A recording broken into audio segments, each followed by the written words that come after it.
Edemoba Owia Kaseɛ mfonyi so Kumasi Stadium amekomo pe na yewe ewia prem to bre Kaseɛ bo na ebe dada no na dia de ncheche na ebu mfumpa afa Owia Kaseɛ mfonyi so na afa 105.9 FM precise eno so ewo Kumasi anoma amanu no amohwe na mutie nyina no monya bi ahwe na monya bi eti obanim bosome ne de to so makoma akwadue no so wo fi championship no ene aduonu nsia ne bosome miensemu ena akakuma bi na yede akwa akugui www.owiatv.com Owia TV official ewo TikTok Owia TV ewo Facebook ena Owia TV YouTube bomode na follow na ye niam edigu nyina no ya no ahye na wo adwen chen so de ato ase edi amaye ententem so a ensama pade ufo akongura kruche di agupum so amosemfo asema ede besom donhwe ba ko no de edi mu akotin ni animo no ebi ene se Ghana mampanyin John Dramani Mahama de atodwa sa waye krado semre wo man Ghana mrahye bedwafie no wo wi a obesan ma yenua no mo nso wa mono no wo manya akwanya e wo man Ghana manyosem mu mampanyin kroyan so e de atodwa se e wo Musalenko University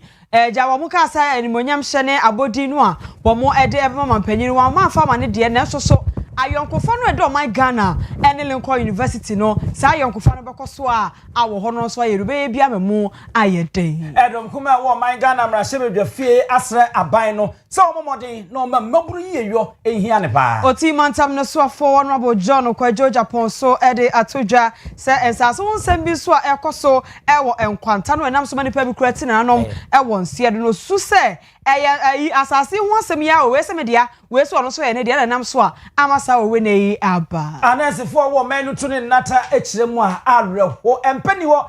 ho asem no eye de ehwe ho asem kan na be se 2021 fin premier no ene aduonu ba ko no man nyina sim card registration exercise course Owia Kaseɛ panyifo de abetujo se nkrofo de nsamadi ene nsamaga na card ene koye nti se adwumade no omudi ye no emususu asoro mutumi emfanye hye pi eka we wona eba bedi ade ncheche donhwe ba kwimu ni adada ni abisa na yede amamu ewo hono akinkanfo be no ambeti yenka eyemme abusia pani ousu aduomi minim ni aba ajua nyako abronoma ene na yemfa na se chenchenche emfa ma dwapi rubank ewie wo no omudi yetu sika semo no fakoda wo mo no omo ye asorobo a wodo ho bo wo mo akotokro enka esoro eda eho links wono so ena atwi anim kama ye beka kase ede amamu eho kase no enchiremu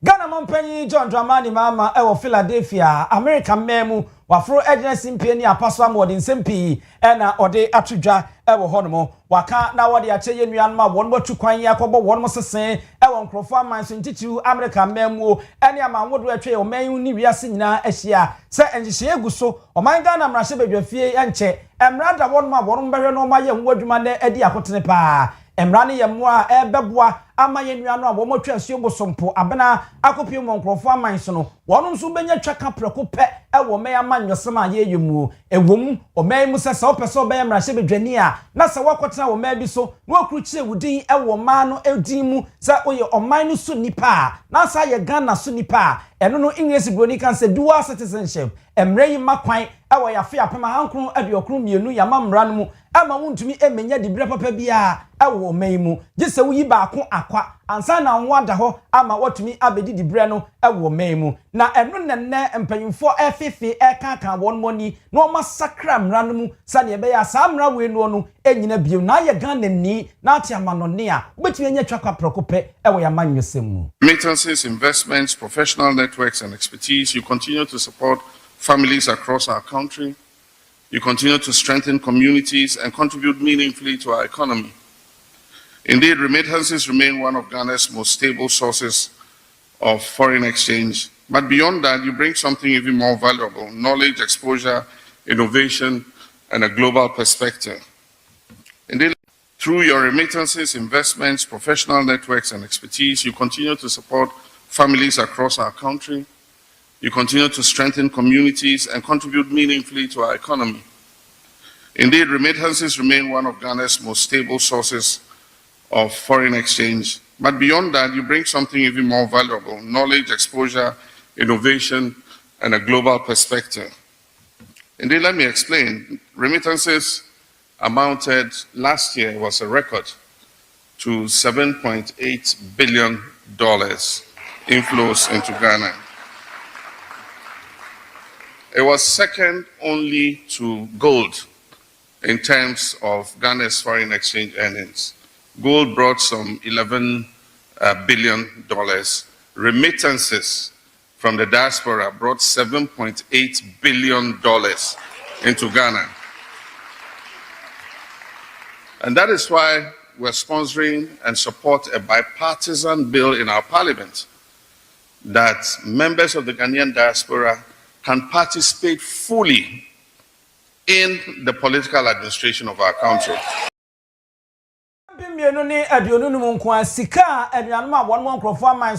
Etimi edibe wura mu ma o mempu ntudwuma etimi konkan no ena mote se mampanyi di tudwa no ntine ho akohia se o mo sakra mremu se ne be ya ya manyosem o mbenya twaka wo mu opanyina amana nso ha wo se ene no ye fra bibi bondo eno eye besia ya na ankrankran ye de bo aban no na aban no nso ede ho mfaso pewa no ede emanye wo se eno nso no enchekra se de won mo boa no mo twaka amaye mpu ntudwuma o menya fefe se ebi a ye twa so no saa ne no nso ene yie wo mo be mo kwanye na wo nso anya akonya na saa besia no wo matimi abo aban bie na wo nso anya ho mfaso pewa no bi ate adi. The diaspora being able to contribute to the projects that we're undertaking.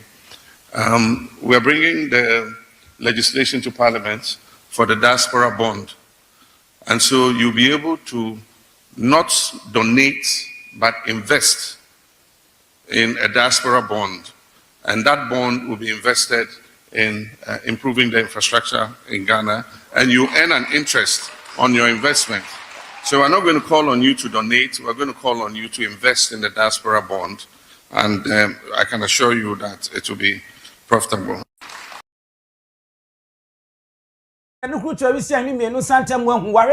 Na watene ekoso wa sabe ye munchinia emfemu naso ni nyina eye koko obu a wonu hwe aso ha nyichemu be se aduonu nwotwe achipo ensia no na eye ni yiyomua se de wiase di ade ncheche na mebo no eso ahwanye se somfidi a ahwanye no eno nti na koba ne sa na ne womu ye nyina ne se braso se o man yenso ye boye hoso ne sa ye nsakraye ewe ye ne mamu nyese ye tie aduaba na ne abone ahata na awo ne ye de agubotom ne ye de akoma broni e wose yenso ye daadani ne ye nya bibi papa bi edi efrimu. To do the same with all our agricultural exports, especially cocoa. The recent incident with cocoa, with the prices plummeting, and you see all the videos of Mahama Owia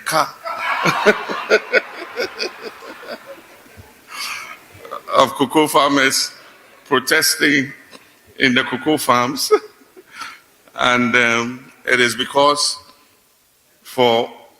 almost 70 years after we gained independence, we're still exporting raw beans to the world. I believe that what has happened in the international market should be a wake-up call for us, and that we must allocate more of our beans. And we're taking the first step to doing that because we're changing the financing model. Before, we got the traders and others who buy the cocoa to advance the money for us to buy the cocoa from our farmers. Now we say we're going to raise the money ourselves and buy our own cocoa. And when we're taking the money from the traders to buy the cocoa from our farmers, the collateral for the money they were advancing us were the cocoa beans. And so once you bought the cocoa beans, it was the collateral for the financing they gave you. So now, if we raise our money, we buy our own cocoa. Our cocoa is not collateral to anybody. And so we can decide what to do with it.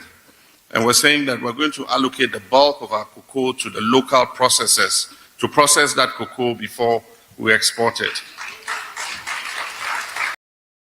No man enkosi entwetwede enkotia dankraya mu nkochini vansem kotunsayem kopacha nkobro besia fa metokoko biem yade aye pekon ye befa so ebetimi atoye koko eno basa ye wa akwanya se de pese de koko ye bia no ye betimi ede aye mampanyi John Dramani Mahama edaso a Ghana mampanyi John Dramani Mahama kache na manone akweto ye koko ye dwumade ba ko a na ko man mu nyina ye hye ne mu se mampanyi be kwakodie ene se Lincoln University eno no ewa brochimemo wo mo ka so be mampanyi abodin abasobode esronko kra de friend se honorary doctorate degree ni be na mampanyi koduru ho adwumade ne be koso ano mo sa mo akroya se twa mo ho ebe ka se nam LGBTQ+ ho nsem binti no wo mo tumi fa sa abasobode no a wo mo tiri mu poso mo de mampanyi no wo mo tumi emfa emma no ene mampanyi kasa ye wo Philadelphia no osanso kasa ye edifa sa asem no ho mampanyi twese de akoso yi nyina chi no anu tumi ense anfasronko a ewo wo my Ghana ene afi Lincoln University ye nteme fisi ye kasa Lincoln University a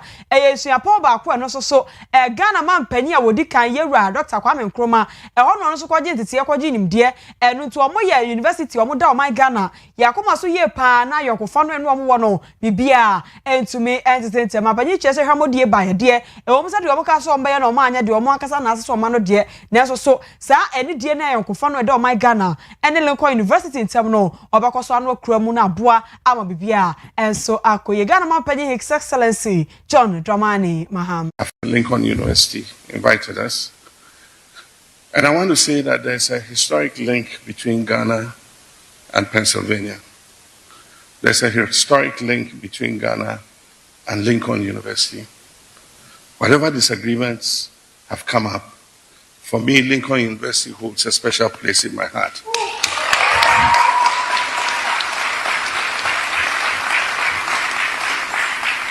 Because those are hallowed grounds for Ghana. It is part of our history. We cannot divorce Lincoln University from the history of Ghana. That is where our first president, Osagyefo Dr. Kwame Nkrumah, was nurtured with his intellectual capacity and his Pan-Africanist spirit. And it was from there he took that spark and led the liberation struggle, not only in Ghana, but across the African continent. And so the grounds of Lincoln are hallowed grounds for Ghanaians, and will continue to hold that institution in high esteem.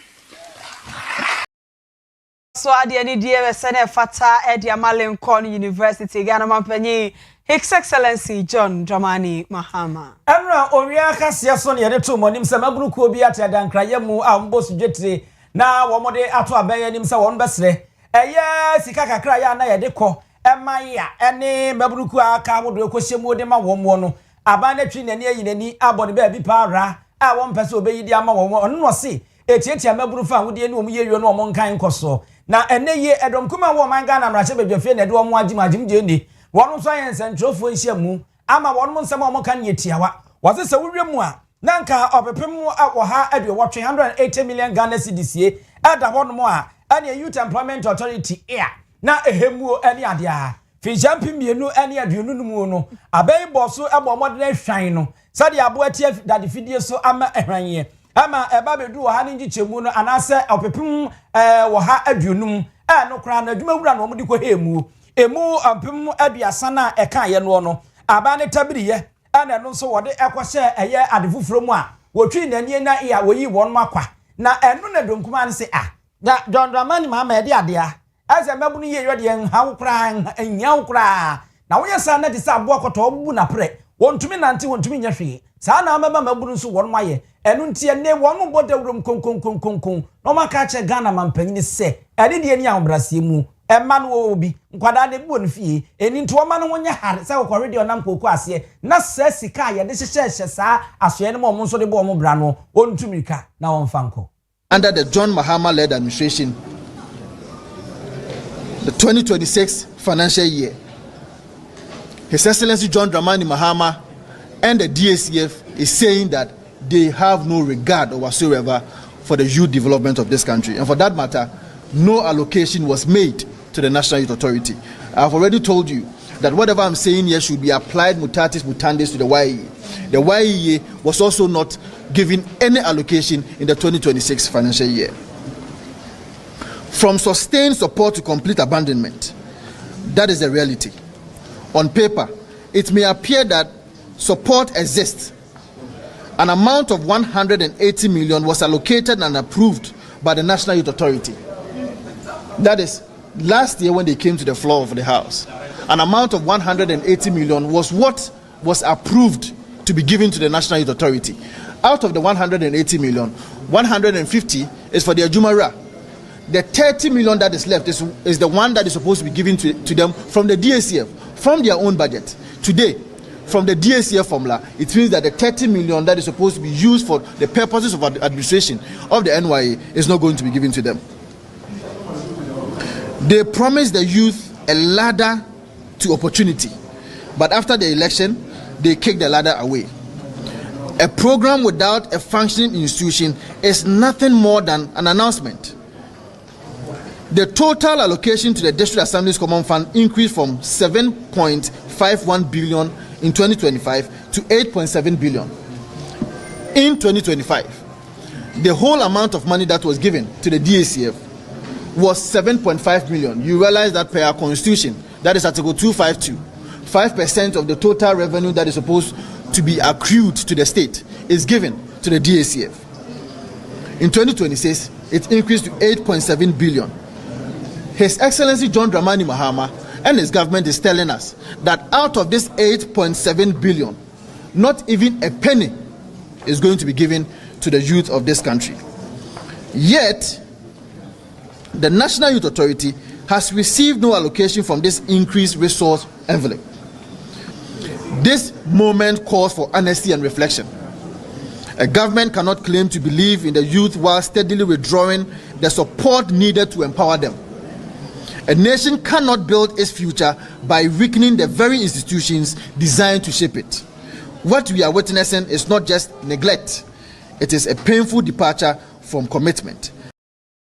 Adia ye huoni adia di kutu ewisi yehunu mienu santa mo ehwe no no adia pa ti sa adia twa wo na maku akomu mampanyina mabunu ye yohia no man bekon kan so dia na mabunu ayensi achi ba de ma oman no we ye Eco Vincent Asifua ononyamfo wo ko oman Ghana mrahye bedwafi a eku a wono hwe mabunu ene agudie nsam so no oyekuo ba ene ete ne nkan ye ko oti mantam no sofo akache honorable John Kwadwo Japan wono na kache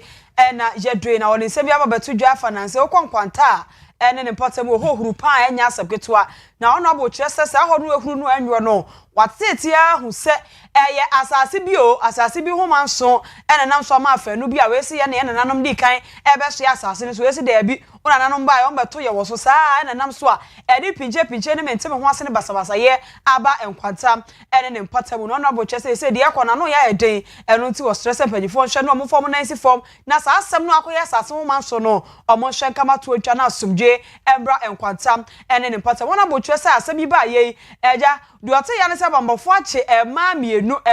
omo che wo mo no nka ntokwa no ho de ne so yeso omo hyeche no omo sori a no omo no aduane e de ama mamu a no omo nya hoden de ko no se de be ye omo so benya energy na ne omo de ato ntokwa no so na ma ye omo che wo mo ikura no enti abato na pono so kire se abambafo agya wo mo a wo mo ene nam ho ye ntie se de honorable John Kwadwo Japan e de nsem no to Owia Kaseɛ bu Nkwanta was very peaceful until the Peace Council came to have a meeting with the chiefs and elders in Nkwanta, and they even signed a resolution that these things will never happen. A week after that, and it started from a town called Keri, where a chairman was shot on his farm, and later on, another one, houses were burnt there. We were surprised. We didn't know why this thing was happening. Okay. And then about 3 days ago, it happened in Nkwanta, where a chairman and his children went to farm, and they were killed and burnt into pieces. The following day, another house was burnt, and 2 women were killed there. Because of this, we've spoken to the IGP, we spoke to the Minister of Defense, and reinforcement was given to us. And as I speak to you, there are so many soldiers, armor cars, and policemen who are, keeping, the security in Nkwanta town. But these killings, basically, most of these killings are done in the bush. Okay. It's not in the town. It's like, it is of late, the late one, about the last one that happened in the town. After, the chairman and his children were killed in Tobodom near Nkwanta, about 8 kilometers from Nkwanta. Yeah. We got to look at what is really the root cause. Initially, everybody will tell you this is not about chieftaincy, this is not about land issues, and this is not about whatever. But from my observation now, I see it as land issues. A group of people or a tribe thinks that, Nkwanta and its environs belongs to them. And for that matter, they are not going to make anybody have peace until they take over, the land and acquire Nkwanta. That's the way I say it. That's the way I say it. It's not about, I don't know why it should continue if it's not about land. But if you listen to a group of people, the way they talk, when they call them, they will tell you, we are. For any assertion, no one Persiana Swa or mobile banje by said a bay or winning no on Bassano Nasum Genso at me about Quanta and it named Patamo or Timant on the Swa for Yera John Quajo Japon on Sudin Chimui MIA. Asamba kwase sei edia de ncheche na agent ha ebo batabibiri wo montin so de twament mfie eyempa ahodo a eni ya asabia ahodo na ukra de kwalebu aban ya asabia obi nimbese kwarebu ebe aye no na akwabra ne da fom na yesa won mo gya yarehwe sanse mire bi de ebesi ye ema so afo san ne hwene so eka cha yarehwefo se mo bia empam oyare ni bia wo ba ayasabia no okura twintwe no obepa yarehwe se empani ho wo momode no mo nyenkwa na enu ne nam so Ghana Registered Nurses and Midwives Association here obo man Ghana mu anu a ayasabia ko brown mo a wo mo fa na ya nurse fo ne wo mo nso a wo mo agi awo no mo ne ade no wo mo aka mo abom no se ha adwene o se de yakoso de airtime pa was sorry amansa kubata United Nations World Health Organization who one nhwemu ne wo mo nchechemu mo de ato no ma enka anya hwe no wuyi empa be se num bia na o se nipa be se apem ana nkekwade ma wo mo nanso be pio man Ghana mu di ayade no eye ohunu akiri ponson ene gina ho ede ma nipa be se apem na se yato ne sane no ana se na amene e wo se mpanyimfo mo ye ha no mo ye hwehwemu ane ade a wo se okowura mu a man Ghana fi champim yenu ane aduonunum no na empa be se makomako empim du nkron ankono ane nson ana de wa ha no wo ha ni chem be se apem ane ade a chese enso anie na ni nyina akogem enkran ane kumase ana yesa wo ba ane wo ha ni chem be se wo ha ane aduonu ane wo ha ane aduonumu ane kokosi a ebo adwuma ewo ho wadra won motufo se ewo sebra so se ye meyeni eko saa ade yi ho owura kasa edema wo mo eye owura Joseph Wolemo Krampa consent de se obi enya kasa bed ni wa ya na nurse form kasa na me kwa nurse ni no simpa ni ho ye ma me but niema no ya hwehwe mu a se nye nurse fo no titru ena asem efiri wo mo ho nti ya matima mo fo nso ante de ekoso a se akokwa ye se o mo hu ombe fi se ye na ye ma yarefo kwa ye de ya tete ye se ye twa yarefo so ombe ti apo kama bibia ho ya wo se ye bia nurse ni na midwife ni bia no na juma ne se obeye kama nanso ya hwehwe mu hu se se ye hu se ayese facilities na omo asisi kura ye komo kwajimu ayarehwe no time omo di si ye be si nne no emese enano nipa na doso buru sa facilities no so it ye cause a mismatch patient load to bed availability as I say nipa e ba ho no ene mpa e wo ward no mu ho no so no ayese nipa na doso asen bed no so it in the hospital kura na bed e wo se nipa ba ko na kwala ba ko da so kura it me de be ye nkwala 9 no mo nyina gu bed ba ko so we kire se nipa no edoso ebro it se ba se wo nyina ye ma na se ampanzo mpano bi ni ho a ene na nurse ni no se bi mpredia sa mesra me kan nya se ono ko wura ni dem akofa ne mpa na aba ana midwife ni no na ekofa ne mpa bi aba hospital ho na che se bed mpa eno na mpa no bi na eni ho iti eno de na wo se oka de tosu bi mo nso ye ka se bed ni ho a nya se mpa no kwanti ena ye bia ye ka se bi ni ho e bia na mpa no bi wo ho but se wo ye obi a e bia wo beje mframa na se ye wo se nya oxygen cylinder e de ka bed yi ho ansa na yetimi ahyew na se oxygen cylinder no bi ni ho a bed no si ko mum na se sane se ye ni na ka dia ye betimi aye wo yi ni nti no yetimi ka se bed no yenye den enya available ana se bia bed ni ho eno nkyere se bia na nurse ni no wa sheda de tosu biom ebetumi ase sam pakro na no we ba ya ono ye se mpani wo no obi betumi aba no anya bia no ono ye bebo no moja niema na ye biema ye behia de abo moja ne de eno de wo ho eti obeka say na me bae no yese mpani ho nso we bae de ye nya mpa gina o yare condition a o de bae no Ora Joseph Willemmo Grandpa and yet in Kane, one oya Casamafo, and the Ghana Nurses and Midwives Association watching me. Then so binum say, binum nako, near the air TTS, I, ya never now buy a Sabian, so I can't do be seeing it, some power one as some penny ho. Todam so I would dress in such a say, what a car come and move 4x4 be a nest in the make ma, and almost 16 years of partners if you came so ma, what am I? Young fan for him, ma, who bet me at higher, but Dr. Bobby was this year. Now, where's the Midland we now call ya? Bisa wa mo ha say make money.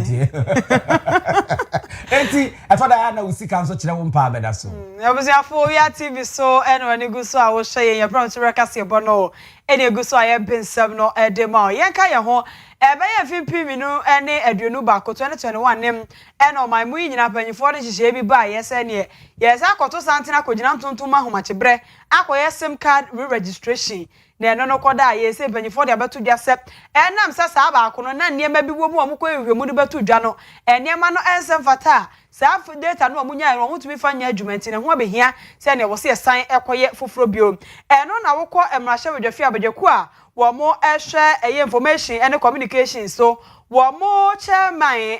Abednego Bandim wono e de ababeto dwa se wo makoye hwehwemu de afasa 2021 same card registration exercise no course no na de mo ho ye ne de nyame anim no kromo de ye adwuma bi a enyeye ensamadin enkrofo ko ha Ghana card ade ekroba ti cha na fokra Ghana card wo se de mo ho ye no nya de a wo madu tumi de mo ho atoso a kire se no wo betumi aboa e de ate system no mu kura ama wo mo ebu nkrofo fa so fon so wo mo ewia nkrofo fa so fon so no sa na ema no etubetwa che se no na ama ho abehia si ya wo se ye fresh sim card registration eno ba boa mo tiri mo pono a wo be so mo hwe na nipa bonfo a wo mo enama be fokwa so de yi nkrofo sika esan so e de bon nkrofo po no sa na ema ni nyina eto ebetwa wo de san sebo nyina to dwa abra wo no osofo a wo no hwe communication digital technology any innovation yewura Samuel no tejoje ekohia ye na wo de san sebo nyina eto dwa enti no with the agency responsible to this, that is the National Communications Authority,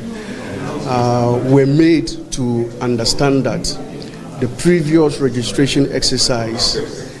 didn't leave us as a country with a database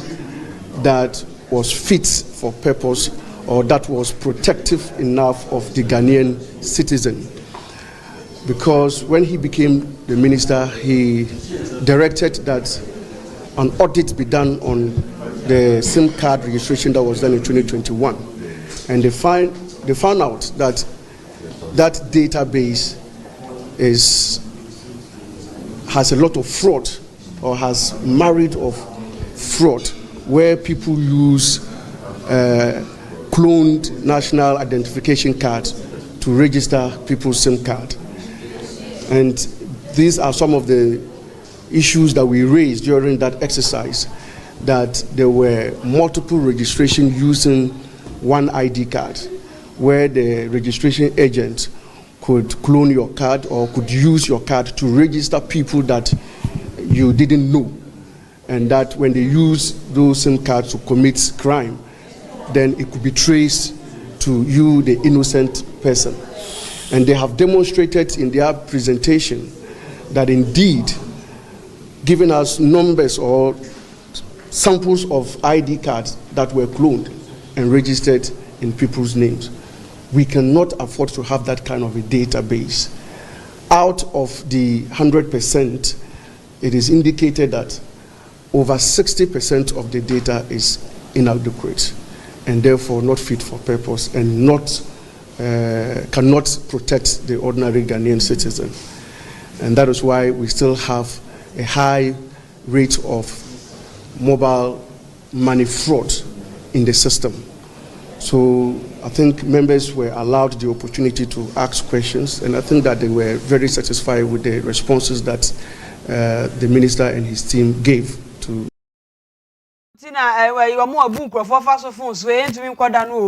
Fiza ba kunu ekoye yo mo cheso ha mo bu pa be se aduesi 60% eno mo de yehwea enyeye obu ha ne Ghana card ba ko o de register sim bebre no achecha ma nkrofo na nkrofo so fa de dibone e wo suma se no mo se we na e ba ba ye ne de wetimamuni bi antua kapre ena we so mo bank crofo a wo ho mo ampo beba na so ababua no mo atran ya hodo so a ohia mo bi abatumi akọ enko ka nkyere so tese ba ko no a ye ho kire ye no bunkurugu MP onu ko ya so na akọ ma hye bedwa fie ho abedwaku a wo mo ehwe amanebo eho ensem so ye chairman ewo so onu abo abednago bandim ene etene nken ebumfa so ya nipa temamufuo bi a wo Ghana hanom ni titirapo e mantam so abu ECG afaso se fankam ama won mo ni so abiri won na won mu twa won mu frede setafra wa beto fomwo no mo so de wieye no no na won mu tisi kuromuo se won mu de won ani kutwa wi so mienu santam kodi akire na won ma hwe won mo bo mo kro no a ama won ma chia won kom sa no ani amene o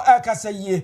Pemba akwachi po aduonum nan 1.54 million Ghana cedis ana apoemantem ECG adwumakuo no won mo atimi agye ade ama won mo aye nipa won mo afakoti kwanso kwabua kwanso na won mo afakuntuna sia dada ne manimu atimi atwenkane ade akọ won mo fie na won nso ntua ho ka won mo asabio won mo ade won mo nsa aka won mita saa de na eboda ho na nkane ne famgo no na eno ene studia ne zupuno no da so emi ehu ka wabọ no no won mo do won nsa adotwe no afekire no won mo pepa so aye nsa kya ye wo mu won mo mita no kura bobo obodan no kura no enye nipa mita ene bo ho no mo na so mo akwatentam dia betwetwa dan ho na won mo ede ewo adwuma wo ho na no na owura a wo ye engineer Emmanuel Apo wo kiremu se ade no ohanyi chemu no mpo krono no ma abo no mo nza kan we yo hanyi chemu no mpe ena wo nya ne saa na wo muguso a wo do mani kutwa misie ebedi achi no ma hwe kwan papa wo befa so atu anamo ensa kan nipa wo mu di saa bono fesemi sika yetimi ji wa manfo a o ma ye liga ho no eye 1.54 million Ghana cedis na eno no eye nkrofo a yetimi achi om so ma ye liga sika ya jini ye about 5% B of amount for my illegal. Into no say 5% ye 1.54 million. 95% na kan. Eyan. Ena de bia ye illegal na busumi ye chasi ye mane sun biom a mo ye illegal na. Esika na sebiu isi din sanka Ghana ban sanka amanfo yusu ni fi na ekoso sa na ebe akodu ba bi no yisi gintimi gina ne nanso intino ne ebe ya ne se company ni begu egu a ya ye yetimamfo no ya ne ebe reading of meters and other things have been given out to people we call FO, franchise officers. They will come and read meters. The same people can effect disconnections when you are owing. The same person, when he comes to your house and you complain of not having received bills for a long time, he have a handheld device. He can print your bill for you on the spot, and you can pay. We've also gone past where you walk to ECG office to pay your bills. Now we have what we call Power App, and then we have other USSD on your phones. Engineer Emmanuel Apo ana yetini nke Puremantam na mo ECG fo na nkata no akwadro ewo mafa new site ubie na akotena wono a wa na abekwa akoto mita wa na ntem wo mbeji mu sika no akotwe topo na o maba besisi na yede ade ya beguso de amamo mu ria mita yi wato nhoma brana beji uberi nso a na new site etimi atam finhia bese duni akire muso ba bia light wo bia ne ho amunim enso nkonkwaji be no na bede na adwuma ni mu na mo de ka na sichi na kwabu akwanse ye hu ne mo ye ewa adwuma na mo ye ni mu tisa se mo beba no mo abekan ne ho na no mo be ridi na wo de obi abo ama na tua mo ma mo ho nye ha bele oh bill yase me nka bill obi a me kokum so mi frantomago ani yesu nza mu no eti munya na bill no monya na mo mfamra na munya ne mo kyerɛkyerɛ no ba bia metematena wo ko 5 years bill ma me na meto mita me na meto mi po me na metwe ma homa de koye enso baji ube nso ahoma na anaji eno de ade no no for the love of the country. Abusafo ye so say na ye nko wo swafo wo hwe mabunu mpuntuori ye kan ko won sam so the Honorable George Opare Ado na wono nso ene de kutusire bi akọ de amamra hye bedwafie no so omonhwe na District Assembly's Common Fund no afe 2026 CD no ebanyifo hwe na kwan ya sa Common Fund ni chichemu no womonya sakraye bi emfa emrebo chese Common Fund no Urempa ye dia eyi mabunu eyipamu mabunu ho ade bia ni ho a Common Fund no eboa ema mabunu tumi ye wo kire se woko Youth Employment Agency ho a here eyi abusuapanyi nkrofo yi ho a chese ho no wo mfa kapre 1% kura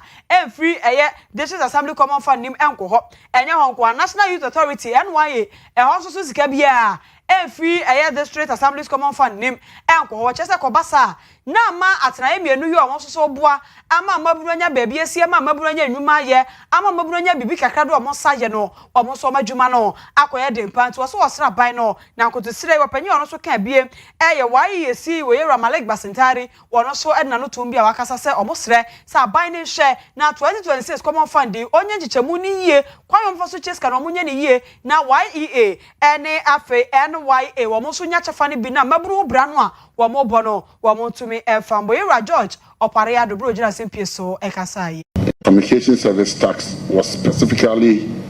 passed to support youth unemployment. During the last administration, that tax was capped. Unfortunately, the cap is still there. And so funding to the YEA has been a challenge. And as part of our issues, we were hoping that in the budget for 2026, it was going to be uncapped. Unfortunately, that didn't happen. And so we are still working with what we had from the previous budget year. We are still going to roll out a GRICS program with the little we have. It's just that we will not be able to expand and increase the numbers based on the challenges we have. And we also have a further challenge. If you look at the YEA law, it says that 10% of the common funds allocation should be made to YEA. This year, when this House passed the formula, you graciously left out the YEA and the NY. And so this also puts us in a fix, because when we were preparing our estimates for the year, we factored that we'll be getting some inflows from the common fund. Unfortunately, with the formula that has just been passed, what it means is that the NYA has no funding at all to operate, because that is the only source of funding for the NYA. And the YEA takes their funding from the communication service tax, which is capped and gives us a lot of challenges. And then the support that it gets from the fund from the DACF, which no allocation has been made to the YEA as well. And it's not just the YEA, the National Youth Authority as well. They have 5% from the common fund, and then the YEA has 10%. George Opare Ado Abrawo ko Public Accounts Committee pack animo and others as we go to John so far. Oshamabron kanko enimpuntu ho ensem so. Sa ure mo MPP amanyoko no kwan ya ompeso omfa so na omemu ni nyina wo mu ye ni ntini etwetwuro na afi wo mbedi amanyoko na nim dibire bi eda wose se trofo jomtani zikasam so ne eke kan boaboa no fo ma boaboa no fo ene de aka nyina na ebobusumi ne de toso be se edumotwe ewo mfinhia mpemienu ene aduonu ensianum edikosi na aduonu so no eno no mbetwamu aka bomu ayekutu ye frɛ bibi delegate conference ye na afei ahyase wo na ekwa na onwura ba ko wasan ne hwene so no ayi nanimu sa wadiduku abode yemo no obetu omanyi afa na nyina MPP amanyoko ni maso no akiri wonom so abonto ade akere wo se trofo di bre no wono woni tropa enya no tronko a si ye ntro no yenkeka momuo na enyina na enye yie no wo ya ade pa eye enka ni su bi mra hye bedwani wonu onyamfo Ejin Boachi entwi tie no so ye beka ka ni wonu onyamfo ana wono na wakoko Ghana mampanyi dada amada pa abadwo na jekumkufo ai mene no yeko school back oti ho ne ye hyase ko yanza na o graduate akọ nanim ha na wode akoto nanim sabapa memena se po anim timu ponie na nye ono nko a na nado dan ko akufo ado kwado nso wode ato nanim saa akọje wonu mu nhira se wono nye trofo nko a na opeso beye so ore trofo di bre na eda wono mo na ore amanyoko ne si wono mo na akoye se car engine na edam no enu na hia pa efiri mu amfa woni de obeye ka na ntimi nko enu nti wo ba beye amanyoko na koma no obebu adwuma wo be keka amanyoko na bom de nhihye pa ne niema pa ebetimi abo ama amanyoko na gya nnam so enu no de ebeba. National Council of Elders today, I express my sincere appreciation for the opportunity to share perspectives on the future of our great party, the New Patriotic Party. The message from our elders is clear. The strength of the New Patriotic Party lies in its unity, discipline, and our unwavering connection to our base. Consistent with party guidance and guidelines, I will continue to engage with the appropriate frameworks. At the same time, the message from our grassroots is clear. We must reconnect, we must reorganize, and we must restore confidence at the base of our party. This shapes my commitment to a unite agenda. Uniting our structures, nurturing our grassroots, inspiring confidence, transforming our organization, and ensuring victory for our party, our presidential candidate, and a parliamentary majority. That remains the focus of my general secretaryship campaign. Let me be clear and emphatic. Unity is not a slogan, it is our strategy. Our objective is non-negotiable. To secure victory for the New Patriotic Party, elect Dr. Mahamudu Bawumia as the President of the Republic of Ghana come the 7th of January 2029 and deliver a strong MPP majority in Parliament. That remains my focus in this campaign. As General Secretary, I will build a disciplined, data-driven, and results-oriented party organization that delivers results. This is not about leadership. It's about delivery. Together, we will unite.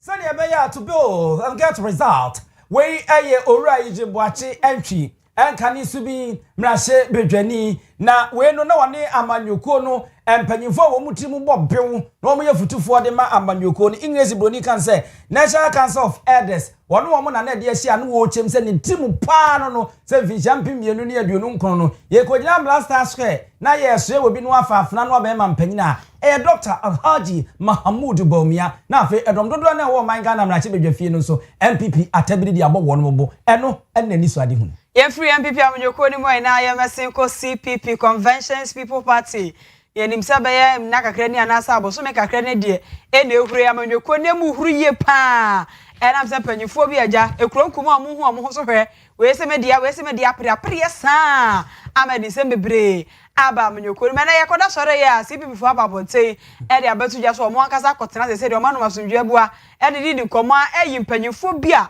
emprempre wo mo ena eba bedi amanyoko nanim na o mahwa ma asundwe atena mo na afi wo mo ni sode hunu se da achi mo medi Ghana so no ebetumi abem no ma ye nema nyina sa panyifo che se no panyifo no ma yi wo masan no wo mo na da bia dwumadi ahodo ebekoso CCP amanyoko nim no wo mo eba behwe so na afi so maboa ama edom edu o machie members wo mo wo se CPP fo no wo mo nyina so beka bomo no mo madidi nkomo na asumdwe aba na aka bo matena amanyoko nim no wo mo do masep koso Ghana fo animu a so aye de ne du abato no a ya to aba no de ama CPP yankwae yenkotie CPP amanyoko ne panyimfo foforo kra o mapo mo hontuma no mo nsam a o mo de ete Owia Kaseɛ bo CPP must arise. CPP must work. CPP must bring transformation to the people, to the country. All the old factories that were constructed by Kwame Nkrumah should come into production. They are all now dead. Nothing is functioning. The tomato factories, the textiles factories, the sugar factories, whatnot. Every factory was constructed. Kwame Nkrumah once said that in unity we prosper, and in this unity we perish.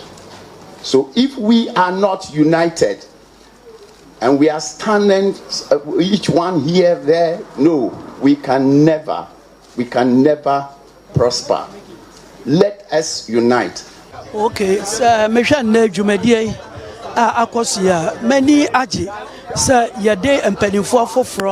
a dear see was a Omomra Meshe Convention People's Party. The party no mayor Krabeshe. Mafutu Kakra Medema Convention People's Party. And it's Ombecha Wawani Ashe Wawachi kwan Nkrumah fa so the Convention People's Party ADC ho na sidi kura woni bi enam sa no me ya me bobodi so ana ma Ghana fo nyina tuta na chi wonto ma obi so meye party no kendifo ana franka tufo na mom wo to ama obi a Ghana fo to mehwa no na yeto abama no se omeye omampani nya obi a omo 100 and 200 na wadwene ye so ye nipa papa na correct person no obetimi awi ni vote ama CPP akọ nanim no 100 ni bi nti no na watu atia no ye yes ade party no ebeka fom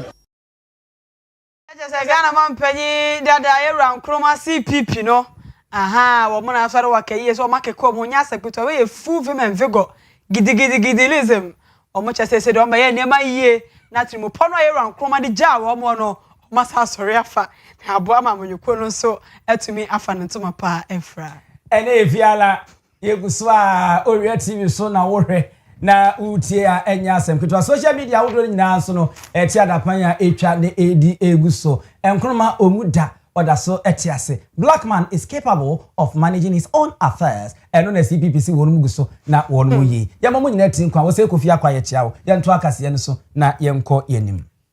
na panyi kwanchefo a woda ke edu gas and oven wakasa eno kra kan oven yani ye literature no aha na ne nsem a wode abetu dwa nyina owura Ebeneza kwabena adu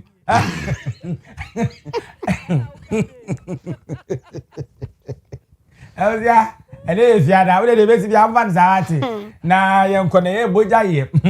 aye ke adu gas and oven ana owura Ebeneza kwabena adu wode nsam de aba betu dwa wose free SHS na ba ya na nipa bi eka nsem bi de fa ho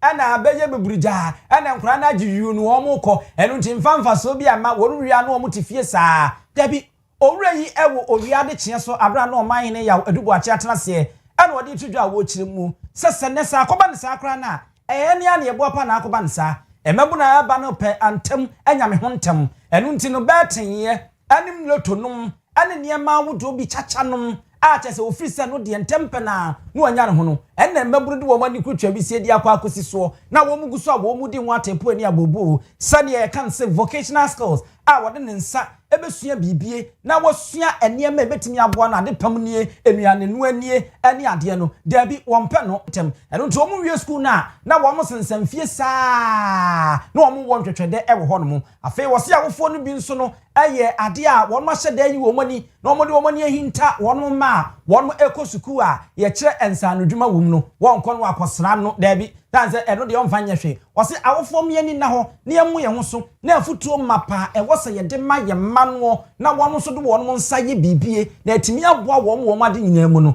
eno atimi akonkan se ye de ani beto adwuma fofora entimi mfa so bia emfa embre me ka ne se enye obia na osua adwuma yeye enye obia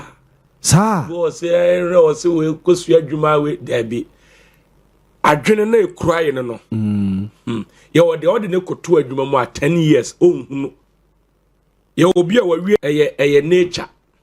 sa nature enye obia ye de ne be wura school mu enye obia na neje school ho it's true enye obia na neje adwuma sua ho nature sa na tie na obi na okasa bia free SHS buy no ye wie ye no se akwala no ko wie SS de ka even kura no betima ye bibi awuru adwuma sua mu nanso ye wadwene bi ewo adwene ni mu science fo no be ka kirewo akwala na wie SS nanso onim tape mu wie SS but obeya ye onu tape mu da ene se wabon anase wese no ho wonim nanso enye obi a nanim tape mu betima sua adwuma. Okay. Yeah, on measurement. No obia ni ho onim no obia ni ho obetimaye ak. Yes. E de amawo enti e ya dwene. Enti se oba oforso no se wonsu adwuma obi akotena dwo 3-4 years. Opon no ho se oba betina fie kwa. Enye so wansu anya adwene ne mfa. Obi so ru adwuma ma within 1 year. Be 3-4 months. Uhwa akola na hu. Me bra me dru TA Muntari engineering shop. Na ohwe me 1 week ohwe na okachire bi nuanom say akwala we media 1 week pe manya 1 year na me hu adwuma. Okay. Yeah, 1 year me nkwala na meje wo mo no akola bi within 1 week 2 weeks I was so hu no say akola we die nani da ho ye obi a oje no 1 week kosi 3 months o se we die nye na dwuma me metime ka kire nipa ne se nye na dwuma ai o se oko hwakola no okay o hwakola na wo hunu baby a o se ode neto enye obi a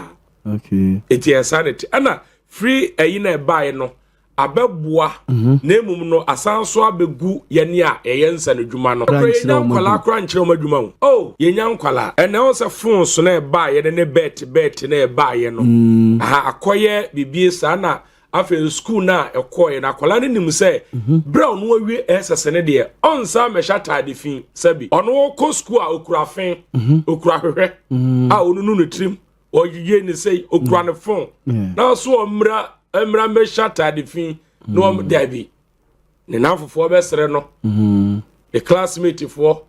efi pamfo kura omo no omote eya bibifo ntia na ye twetwe no kre enti ama akwala no wie ss baaye no edine say obeba besu adwuma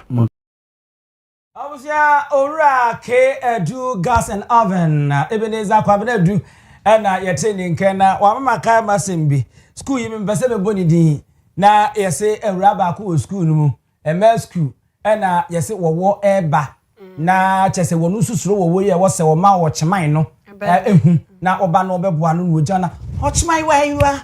wachimai waiwa wachimai waiwa wachimai to mfinza wo se wachimai timi se wo oba no nte no se ntutimi ka wo na oja ye waiwa no mo ba stadium are wai no why mem we na kwa roche ba no be dai cham so dai cham o ze better nam so na obi say ebo abe no wansa ne Owia boy my Owia Kaseɛ bo no we ga traditional council na se de enim se afi bi adu na homowo afahye no eba bebo so panyifo ede so etu de bia so no mo sa de krata aba bontia omo kire se afi de na kakra be na edu so no nti wo mayi May yesi May buso me ni ma ne da etoso 9 4th May ede kwa akopem June ne da etoso 9 no ya wada ene wo mayi sa buso me ede yesi wo sa wo ga ne mpotemu a adama ne ne wa ye din no ayeko mu ahwo de mo de sabono atu de bia eso wo ga mpotemu honom na ebanifo kire se we no se de enim dada no huhumasem amamre na ya de wo se ye ni die ma afahye no nti no ya wo ye sante du ho a adama no aso dem no ye din na bibia aye kama na dede bi o mabra me de yo mo gina kwa ho prichie no no mo cheso mabra kra sa bo so me ne de enya fe na instrument ekosi kwanchen eso ko kanya mi asem ho kana so dem ho afa mo so amokwa onkonkro ba na mo de marakas dede no ni nyina o mabra utimi nya sa dede ni bi wo ga empote mu honom enya no kwa masarachifo ala wakoba do ahmachi ni nyina eno so o mabra beboa ma bibia enso aye kama yase wu musuo mo enkoka se wanya broken heart afa na akwhye dem akobi o speaker akobo akwaboa ene kwabra nyum so kwakotie na nanom cheso ma bechewo a o mane regional security council fo aka bom dwuma mu di bediwo no enya asempa emfa emonti bo so mi we de chane so every May yesi May ma ne de toso 9 e de kopim se June ne de toso 9 mo amowo ga ene ne patam ho nyina ga traditional council de ababetudwa se wo mo abra de bia wo mo kire se efiri ho a we ye ga state for de efiri ho a osu la tashi nungwa tema prampram ene ponfon so e de wo mo so date no e babetudwa na aboa ama dwumadie homowo no ye di ne kama na bibia ye kama enko kasa wo mfiri nkanti wo nka ho me pa chaw wo hohwo wo nye hohwo wo te ganko ade a asemu a ye kan ye pa chaw wo ka ho bi mo amde hia me broken heartfo no ye srem enko bonnwum dede wodam e ma asem bia e meba na president edema Ghana Council ene career attorney general Yerani Ayikoi Otu ono no ne ye ekasai. As part of the customary rites leading to the celebration of the annual Omowo Festival, there will be a ban on drumming and noise making within the jurisdiction of the Ghana State from Monday 4th May 2026 to Thursday 4th June 2026. I'll repeat, from Monday 4th May 2026 to Thursday 4th June 2026. Please note that as part of Kadangwe custom, since Omowo is not celebrated on the same day throughout the Ghana states. The Osu, La, Tashi, Numwa, Tema, Boom, Pram Pram, and Ningo traditional areas will announce separate bans after the 4th May 2026 for specific periods. Are advised to take note, look out for the dates and comply with those bans. This ban is a sacred tradition observed to maintain peace, solemnity, and spiritual reflection as the Ghana people prepare for Omowo, a festival that commemorates resilience, unity, and thanksgiving for a bountiful harvest. The public is reminded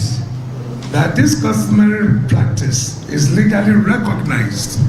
under the 1992 Constitution of Ghana, which upholds and protects Ghanaian customary law and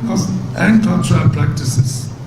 Specifically, Article 11.3 of the Constitution acknowledges customary law as an essential part of Ghana's legal system. De ma ga adame nana no matena nkonyo no koyan so kaneno na o ya tani January de ma ya my Ghana yerani ayekwe otu eno no so ye tene ka Japan broken atire ne hia me wo de na che wonwom be na boy e bi nche me dan me ni experience na da ne ho asem ne hia sa me se enkrofo me ka ade ehia ye benya enkrofo abo mo e broken ha no mo mprichi kwan ho sa enkrofo ni mienu na ka mu de nka ho oh come on kaka mu de ka mu preach na hampa na ya afro be de preach o man na be de kwa hu low budget frodi ye preach o man o se me ntome o se to grace uzum pedem nwanwa broki hati mi chi obi no akoto doko na be hye dem abuja panyi wo dinya no wa bie nwom enso mo so mo de akwaboa na kwabena nwom no mo se me abatima so we atrem tete nwom dia enyu ye broki kwabena nwom ye de mitra na nye manu de enkan sa onya am afraid to lose you bi na wo bona de na kanwa no ga ya abatima de te say when you say nwom ba ko bi ode ba ye mi refi nwom ka me ka de ma mo yenko bai because o pressure be rise and so you broken heart that be anya o pressure before no aha what dey real monkey no ya director we current director so no bi a chene da ya se ne de a chene ko ya aboda mo ni ka da ko chene no many lie ya ko Dabura bank na ya ko ya grace broken heart de se na no de o ya na se che dam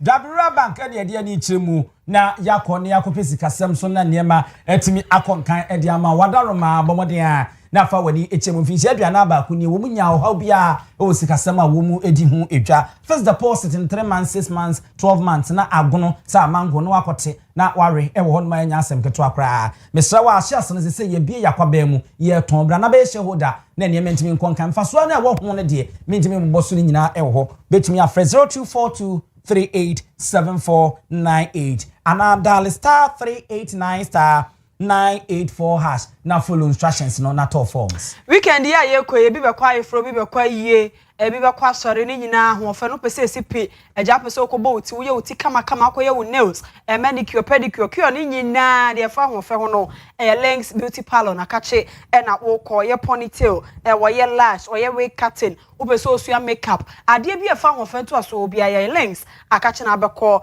ama na boa o wo da ban maranata telemika crashon wo sanso e ma 1 month intensive training makeup any wig installation revamping any wig ho niema bia obecho kama freno 0242 321043 0242 321043 okay we adwuma be say me makeup artist ebi na Linda adwa Linda makeup artist Phone ngo abuja panyi apon wa ye ko ye na se ne ma news adwuma ifo nyina oba ye news production ho ama so no ahofefo kuku ajanto ene afa yakosu asomu awo mo ene Owia Kaseɛ no anoma yesamfo yewura Asante Jeboa Benedict ono so eson so ede my director oba ya grace oba fefe tutum se you ono a ena chese oye ye ne ye adwuma no no my motivation no e wa kire wo kama eja ono na chese odareti bibia ede my MC aron so Simon wo ho enana ya e wo ho Mr President na so e be di kakraka we Nelson omo nyina ka obuji ene papa ni omo nyina ka obi na omo buzi omo nyina ka obi na ja omo Owia Kaseɛ boya no de amaya se na ebekọ no na ye menua bi birthday ma menchia no ai ye frɛ no afumwa cafe na mrantie nya nua ba o news caster o sika fm afumwa na your birthday we so happy birthday na me koso na wo hira no to nkwa na akokɔ mpa ebo nyina onti no fa so Andrew chire ma happy birthday my lovely sister Emma Memphebima Bright aka Mystica